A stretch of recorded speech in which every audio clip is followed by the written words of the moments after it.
The history of the remarkable building where we gather this afternoon actually begins on April 25th, 1935. At 6:43 that evening, a custodial engineer called the Salem Fire Department to report smoke in the Oregon State Capitol. Citizens flocked to the scene to help remove items, but when firefighters arrived, they ordered everyone to leave, as the structure, which was completed in 1876, was completely engulfed in flames. Flames so powerful that they could be seen as far away as Corvallis.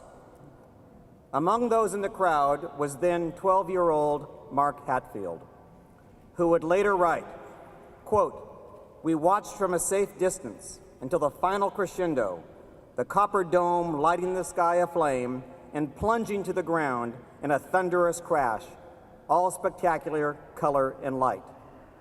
And would you join with me this afternoon in giving a warm welcome to Mrs. Antoinette Hatfield.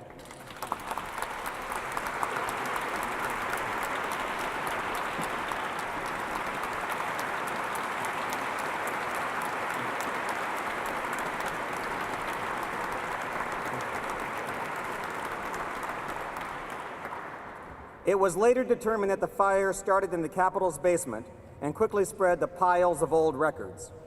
When the flames were at last extinguished, all that remained were the charred outer walls. The losses, which included many historical artifacts, such as portraits of all the governors, were staggering. But would have been much worse, but for the fact that years earlier, the state had turned over many historical and priceless documents to the Oregon Historical Society for safekeeping. Allow me to note, Governor, that we still have not given the state a bill for that heroic service. Then Governor Charles Martin, one of Oregon's most colorful and controversial governors, who bore the nickname of Iron Pants. I take it, Governor, that he did not wear jeans with the nickname Iron Pants. He summoned the legislature to a special session in October 1935 to consider plans for a new Capitol building. Because there were no legislative chambers, the House met in the Salem Armory, and the Senate met at the Marion Hotel. The session was not an easy one. It would last 20 days, this special session, and was rife with arguments, intrigue, insults, and backroom dealings. What a surprise. The embers of the fire were still smoldering when landowners and speculators began offering property for a new site for the Capitol building. In the months leading up to the special session, 3 possible alternatives emerged. Governor Martin advocated a plan to build the Capitol in the Candelaria Heights area of South Salem. This proposal was strongly opposed by Salem legislators in the Chamber of Commerce, who thought that such a move would be fatal to Salem's downtown merchants. The governor's fallback position was to build the Capitol on land occupied across State Street by Willamette University, a plan supported by some university trustees who are contemplating moving the campus south to an area called Bush's Pasture. Rural legislators from both parties saw these proposals as too extravagant in the midst of a depression and advocated building the new Capitol essentially where the old one had stood. It was not until the final hours of the special session when Governor Martin would admit that he was defeated by what he called small-minded men in legislation authorizing $2.5 million, of which 45% would come from the Federal Public Works Administration for the construction of a new Capitol on the old site, was passed by both chambers. Governor Martin allowed the bill to become law without his signature. True to the Oregon tradition of populism and citizen involvement, the legislature also created a 9-member Citizens Commission, the Capitol Reconstruction Commission, and gave them expansive power over the construction of the Capitol, including the power to choose an architect. From 126 applications from across the country, the commission chose the New York City firm of Trowbridge and Livingston. Lead designer Francis Keeley described his vision of the Capitol in these words, quote, "We felt that it should be immediately recognized as a Capitol building by the average citizen who associates such a structure with a dome or some dominating feature similar to a dome.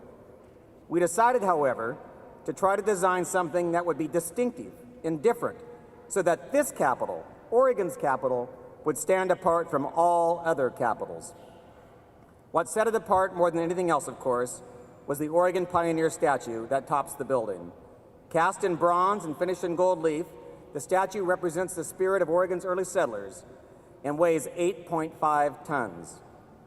Construction on the Capitol began in November 1936, and upon completion 17 months later, the new Capitol stood 164 feet wide, 400 feet long, 166 feet tall, and contained 131,750 square feet of usable space. As usual, Oregonians were not afraid to voice their opinion. Detractors said it resembled a paint can, and some called it a squirrel cage. Proponents labeled it a combination of Egyptian simplicity and Greek refinement. The dedication ceremony occurred exactly, of course, 75 years ago today, and I hold in my hand the program from that day's ceremony. It was a date which also happened to be the 75th birthday of Governor Martin, who had been defeated in his re-election bid in the Democrat primary several months earlier. Then 16-year-old Mark Hatfield participated in the ceremonies by playing the clarinet in a marching band. And Mrs. Hatfield told me on the way down today that the senator also, when he was at Willamette University, had some money, gained money by serving as a tour guide at the Capitol. And he went to his supervisor one time and said, when somebody asks me a question I can't answer, what should I do? And the supervisor told him, just make it up, you'll never see them again. So, sound advice. The Capitol would prove to be adequate for the needs of the legislature and the state government until 1975, when a $12.5 million expansion doubled the size of the Capitol, provided needed hearing and committee rooms and private offices for legislators. This building, of course, would also see a 1993 earthquake, a 2008 fire in the governor's office, and a countless number of updates and technological innovations. What has not changed, however, in the past 3/4 of a century is the fact that citizens from across our state have continued to gather here to perform the day-to-day work of democracy. And as the history of our state continues to be written, let it be said that the work that is done here will, like the building itself, be distinctive and different and stand apart from all other capitals. Happy birthday, happy 75th birthday to the Oregon State Capitol.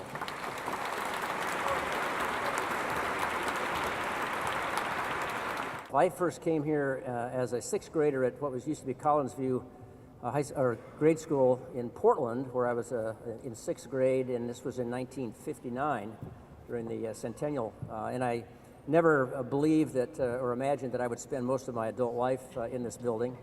But what's really remarkable about this building are two things.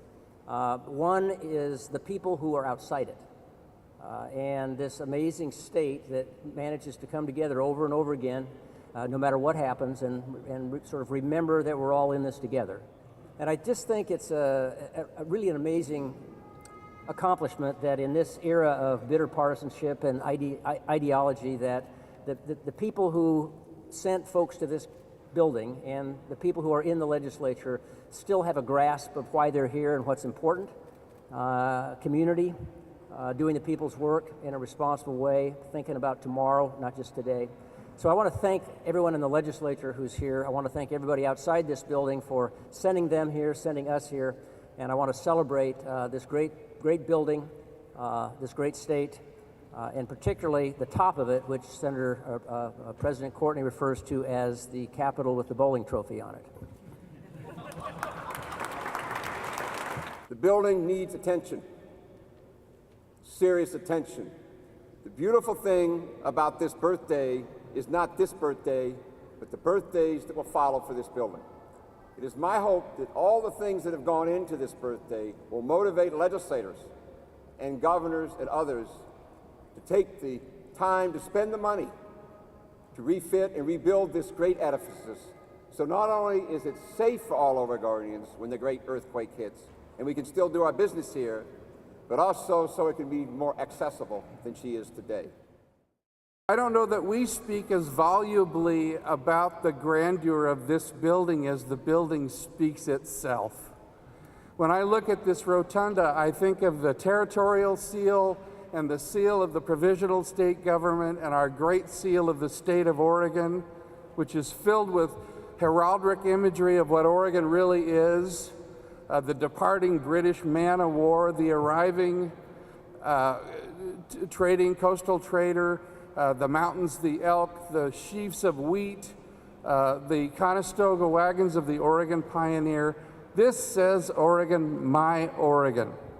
I'm just going to hang on the team. Okay, so you guys just cut slices, but don't take them out. Right in the middle.